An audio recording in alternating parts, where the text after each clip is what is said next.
Estamos de volta com o programa Reavivados por sua palavra aqui da TV Novo Tempo. Bem-vindo, bem-vinda. Você que chegou aqui agora, fique conosco. Vamos estudar um capítulo da Bíblia todos os dias.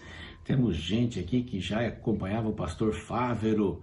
Ah, que coisa boa, não? Quanto tempo estudando a Bíblia juntos, que maravilha, né? Gente que está aí há menos tempo, mais tempo, não importa. Gente que está começando agora a estudar a Bíblia, comece a estudar a Bíblia conosco todos os dias, tá bem? Ou sozinho, do jeito que você quiser. Nós estamos aqui para lhe dar um incentivo, para falar algumas coisas interessantes, dar algumas ideias aqui sobre os capítulos, mostrar aí alguns mapas para você se localizar, mas vale a pena estarmos juntos aqui. Capítulo 15, 13 e 14, vimos a primeira viagem missionária de Paulo, Barnabé e Paulo. Agora eles têm uma tarefa muito importante, vão para Jerusalém porque a coisa estava esquentando, a chapa estava esquentando, como dizem por aí, né? Havia alguns problemas que precisavam ser resolvidos para que a igreja pudesse dar continuidade. Então, se nos capítulos 13 e 14, o nosso blocão aqui, né? A ideia é, as portas estão abertas, vamos lá, vamos pregar o evangelho, né? Uma viagem de quase 2.000 quilômetros de ida e volta, pregando a palavra, incentivando as pessoas, criando líderes nas igrejas por onde eles haviam passado e fundado, e o cristianismo começa a crescer, né? Em muitos lugares era chamado ainda de a seita do caminho, estavam debaixo desta, para o imperador e para Roma, eles estavam debaixo de Roma, dos judeus, então achavam que era uma seita do judaísmo, e assim o evangelho pôde percorrer, porque Roma considerava religiões lícitas, religios lícita, né? E as religiões que podiam eram autorizadas, podiam caminhar, e as que não. Então, por enquanto, eles estavam ali debaixo, né, do judaísmo, até que vem aí Nero e enche esse povo aí e começa a perseguir os cristãos tremendamente, um pouco antes também. Mas no capítulo 15, então, não feche a porta. Esse é o título do capítulo 15 até o verso 35. Porque do 36 em diante já começa a segunda viagem missionária. Segunda viagem de Paulo. Bom, aí ele vai para Jerusalém. Eles vão para Jerusalém, de Antioquia da Síria, descem ali uma tremenda de uma jornada, e algumas coisas acontecem. Qual era o problema? O problema era o legalismo. O legalismo nunca foi uma coisa boa. O que é legalismo, pastor? Bom, legalismo é você ser extrema, ser uma extrema-direita, podemos dizer assim, né? Não seria essa a expressão, mas você vai para um lado total, né? De regras e mais regras. Para fazer isso temos regras e não pode sair da regra. Então a letra é mais importante que a vida, que o espírito da frase, do mandamento, né? Você pegar os 10 mandamentos e fechá-los, e os outros mandamentos que a Bíblia contém também, ela é a palavra de Deus, e seguramente tem nas suas páginas muitas orientações. Você pegar e pum, ali. Você imagina que tem pessoas que acham que uma questão de fé é não depilar as pernas e nem depilar as axilas, especialmente aí para as mulheres, né? Não arrumar, delinear, essa palavra aprendi com a minha esposa, delinear as sobrancelhas. Isso aí é um pecado. Não é um pecado você fazer qualquer coisa no rosto, é um pecado. Então nós temos isso, aquilo e tal, e até nem tomam banho, imaginem. A depilação é uma coisa importante. Não, mas se tem pelos ali, acolá, então deixa os pelinhos do nariz, né, saírem para fora aqui, não pode depilar nem o nariz. Já pensou? Vai virar um chumaço aqui, uma coisa horrível. Então, não é, eu estou citando só uma coisa, né? Regras duras e rígidas com respeito à alimentação, não é? Pessoas que só veem isso, não que alimentação, a gente tem que ter regras boas sobre alimentação, mas fazem disso uma religião, motivo de salvação. Então tudo aquilo que tira Cristo da frente e coloca a lei, não está bem. E eles estão fazendo exatamente isso, havia uma contenda. Olha aqui o verso 2, assim, uma contenda não pequena. Qual era a contenda? O verso 1 explica. se não vos circuncidardes, diziam os judeus para os gentios, segundo o costume de Moisés, não podereis ser salvos. Vocês não vão circuncidar, vocês não vão ser salvos. O que era a circuncisão? Era um sinal entre Deus e o povo, e o seu povo. Este sinal fazia daquele povo o povo de Deus. Onde era o sinal? O sinal era debaixo da roupa, na genitália masculina.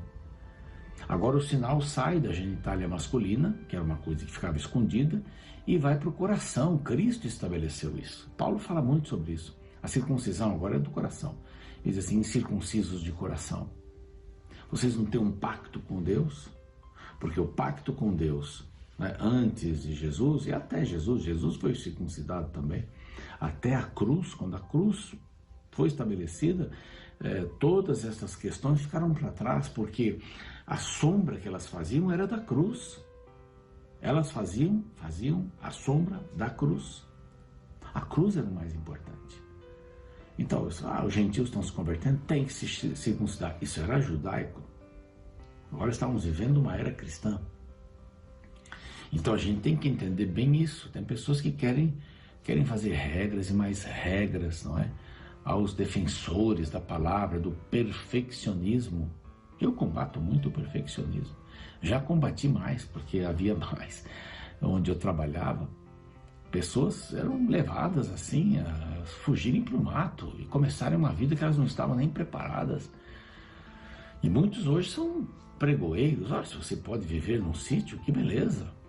Eu tenho dificuldade, eu sou urbano, eu tenho que aprender muita coisa. Posso aprender, claro, mas isso não quer dizer que eu tenho que largar tudo.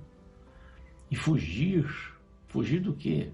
Aos filhos, à influência. O primeiro contato que eles têm com a televisão, eles vão amar. O primeiro contato que eles tiverem com açúcar, eles vão ficar vislumbrados. E deslumbrados. Você entende que não é isso que faz as pessoas serem cristãs? Isolarem-se isso. E aí acabam e vão e plantam. Isso é uma delícia, é uma coisa maravilhosa. Aí a religião tem que ser assim, se você não deixar isso, você não vai fazer aquilo.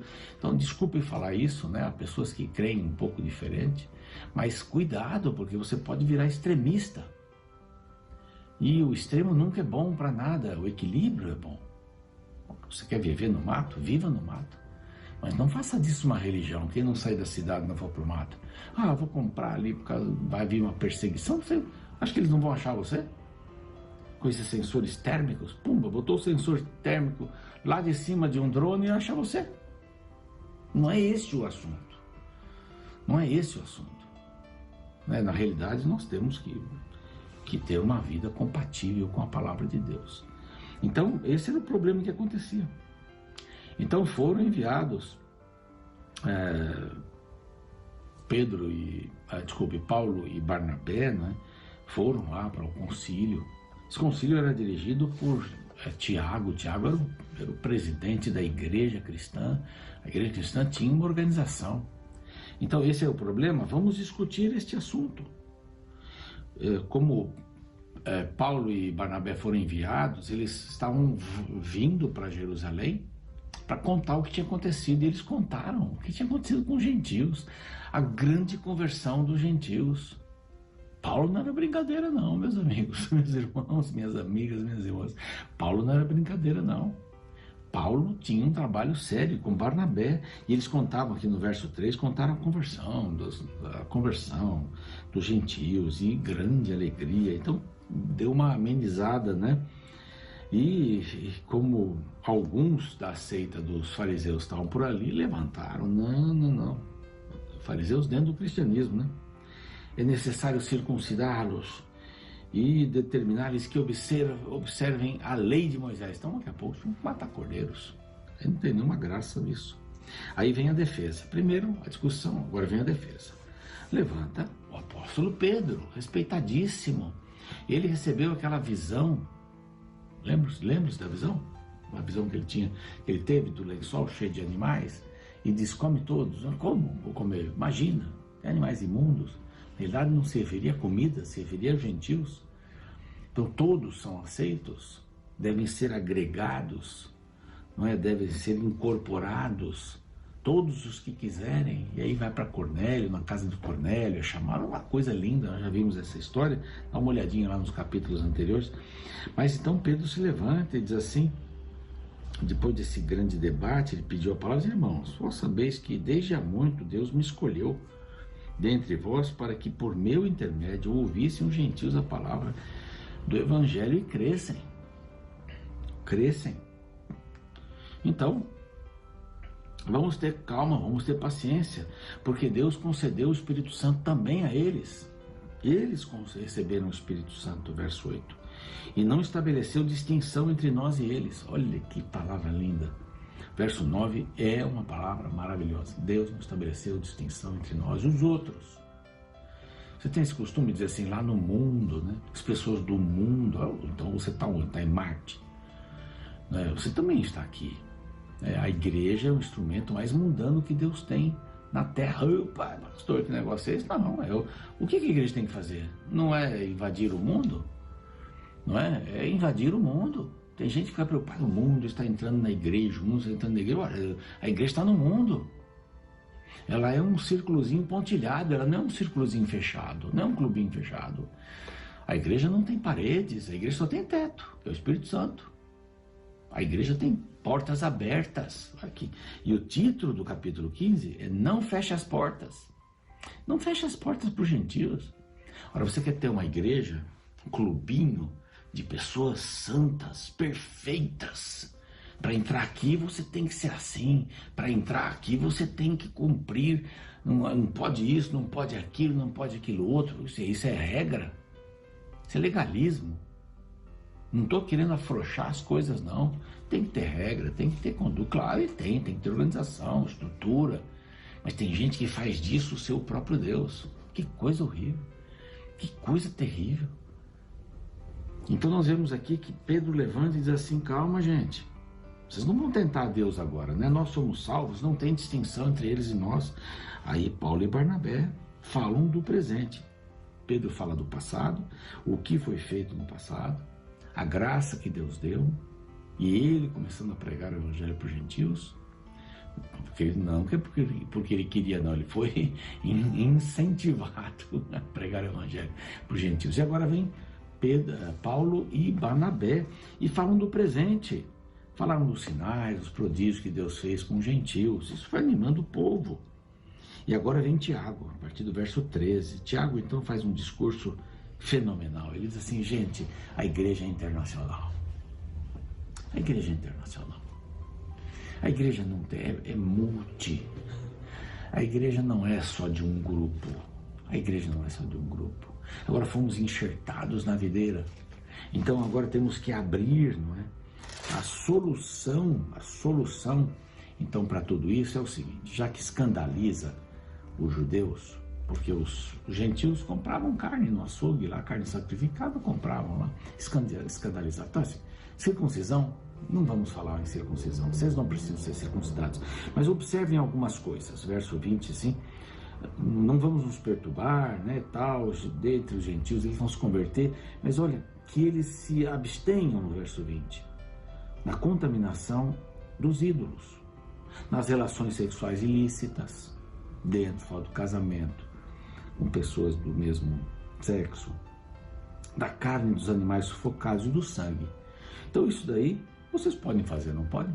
Com isso vocês estão renunciando ao paganismo, estão deixando outros deuses, essas coisas básicas, tá bem? Por isso que Moisés em cada cidade, desde tempos antigos, os que pregam a sinagoga onde é lido todos os sábados. Moisés deu essa orientação, tá bom, não tem problema, vamos seguir, são coisas válidas. Não comer carne sufocada ou que não foi tirado o sangue, isso é próprio para a saúde. Isso pareceu bem, verso 22. Então, os irmãos, tanto os apóstolos como os presbíteros, os irmãos entre os gentios, Antioquia, Síria, Cilícia, recebiam essa saudação dessa carta e vamos enviar para eles. E ele repete aqui, né? Vamos eleger alguns homens, eles vão até vocês, e os homens que têm exposto a vida pelo nome do Senhor, quem foi escolhido para isso, pareceu bem ao Espírito Santo, né? Não impor mais encargo aos gentios que estavam se convertendo. Então ficou assim: carne sacrificada, as coisas sacrificadas aos ídolos, o sangue da carne dos animais sufocados, eles não comeriam, né, esses animais, e das relações sexuais ilícitas. Ok, vamos pregar o Evangelho. E agora, de posse com essa carta, eles saem para pregar o Evangelho, né, ou pregar essa decisão, digamos melhor assim, de Jerusalém. Tiago então dá essa visão do futuro: olha, não vejam de outra maneira, nós precisamos abraçar aí os gentios. E começa a segunda viagem. Eu vou deixar para falar a segunda viagem amanhã, tá bom? A gente pega aqui o finalzinho do capítulo 15, são poucos versos, para a gente falar da segunda viagem. Não vamos fugir da graça e da misericórdia de Jesus Cristo. Vamos abraçá-la. Não é? Vamos ser salvos pela fé em Cristo Jesus, pelo seu sangue, não pelas nossas obras. Vamos orar. Pai querido, que lição linda quando a igreja enfrenta um problema sério entre judeus e gentios, e como o Espírito Santo apaziguou esta situação. Os gentios que receberam essa notícia de que deveriam cuidar destes itens da idolatria, das relações sexuais ilícitas, do comer carne sufocada e com sangue, receberam bem isso e seguiram em frente. Mas sempre haverá alguma coisa que o inimigo tenta colocar para desviar a nossa atenção da cruz do Calvário e da salvação plena pela fé, justificados pela fé em Cristo Jesus. Abençoa cada um de nós que tenhamos essa compreensão por Jesus. Amém.